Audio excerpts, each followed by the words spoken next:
Hello and welcome to Asia Gaming Brief's face-to-face series. Today I'm talking with Jennifer Song. She's an analyst at Morningstar, and we're going to be speaking about the recent third quarter results for the Macau operators. We're looking at the trends in the market and the prospects for recovery. Hi Jennifer, thank you very much for joining us today. We've just had the third quarter earnings from all of the Macau operators. Were they in line with your expectations? Actually, the result is pretty much in line, and I could say it's a slightly better because basically the quarter GTR accounts for 27% of the pre-pandemic level. So basically, I would expect the overall market break-even point is around 25 to 30% of the 2019's level. So it's pretty much the break-even point, but turn out the result is around $87 million is not too bad. Right. So not as bad as people had expected then. I thought a lot of people thought this quarter was going to see negative values at the EBITDA level. Yeah. Most of them were positive, no? Yeah, most of them are positive. Only SJM were still in negative EBITDA. So because these property mainly in the peninsula side of Macau, which we see the customer just shifting from peninsula to Cotai. So because the company is the only one don't have property in Cotai before. Yeah, that's the reason. Were there any particular standouts or any trends of note? Not really. Actually, we see most of them just do some like a stricter cost control, and then they return positive EBITDA. But actually, the quarter was impacted by the tightened COVID restrictions. So that's why the overall result that's very sluggish. Actually, it could be no material. And what about the comments from the chief executives on the conference calls? How did they strike you? Were they more cautious than the prior quarter? They still have the same sort of tone? How did they strike you? Actually, most of the management from casino operators already see some like traffic bouncing back after October 19, when the overall border policy is relaxed. But only I would say the micro resource management is a bit conservative because they are quite concerning on the Chinese government's policy for the zero tolerance of the COVID-19 cases. So that would lead to greater uncertainty for the overall sector. Yeah, that's the concern from that company. But all the others, they remain very positive on the outlook for the sector. Yeah. Right.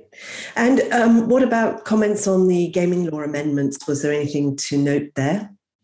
At this point, we don't have concrete any feedback from the government, but just from the talk from the management, we see they generally feel the overall process open and transparent, and they were able to share their ideas with the Macau government. So they are quite supportive for the long-term future of Macau, and they all remain confident.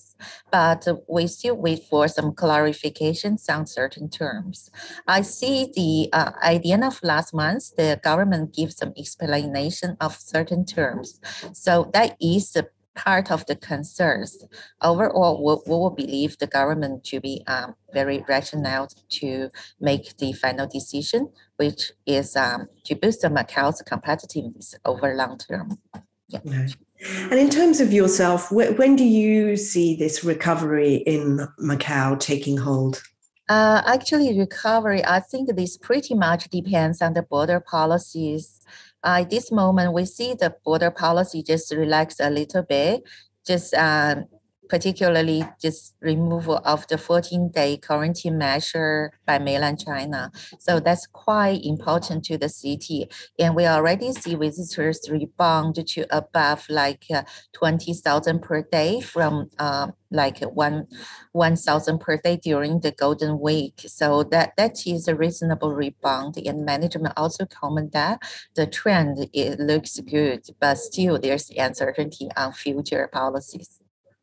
I've seen some notes say that although visitation has rebounded, the spending levels in terms of GGR has still been slow. Why do you think this is?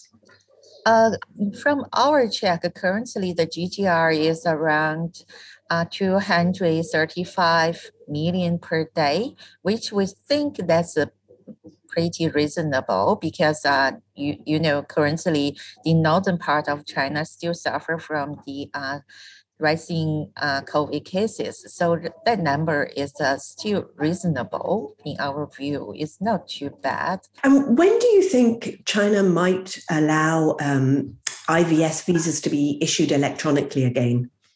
Actually, the SGM's management has talked this topic during the analyst call. So basically, they would expect the government to to talk with Hong Kong for a reopen after the Winter Olympic Game in February. So that mostly happened in the first quarter next year. And maybe second quarter is a time to restart the talk with mainland government on the e-visas or group tours. That's the comment from the SJM, and we will believe that's quite reasonable comment. Yeah. That's quite a long way down the road, isn't it? I mean, why do you think so long? Why? Because actually the vaccination rate is a key for restart any potential lift of the border policy. And currently, the China's fully vaccinated population just accounts to the full population. It's about 76% in mainland. It's not reached the 80%. And in Macau, the number is around 51%. It's still far below the 80. So still some months to go for them to pick up the rate. Yeah, the 80% vaccination rate will be the fundamental to start the talk. In a sort of overall, your view of the Macau operators right now, are you still positive about the long-term prospects? Yes, I do. Because the pent-up demand is quite strong. Actually, for the May Golden Week already tested the demand. So we don't worry about the demand. The only thing is the pace of when the government will really further lift the border policy. That remains a key. So yeah, that's the only thing. But finally, we will think that will release. So no worry for the long-term demand. But the only thing we are concerning is on the VIP side. So we see a lot of signs to show the VIP segment will be like permanently impaired by some like mainland policy. For example, the cross-border gambling and the cross-border money outflow, such of these campaigns initiated by mainland China. So I already see a lot of signs on this side. So I would think junker VIP will be impacted more. So what should the operators do then about their VIP businesses, all of that space that's sitting empty? Actually, from our recent talk with the management, we see all of them are shifting towards to premium mass from VIP or from base mass upgrade to premium mass. That is a targeted group for all the casino players to boost their long-term revenue. Yeah, so they already made some renovations of the properties to target for this group. Thank you for joining us today. Please tune in every Friday for our series of interviews with thought leaders in Asia's gaming industry.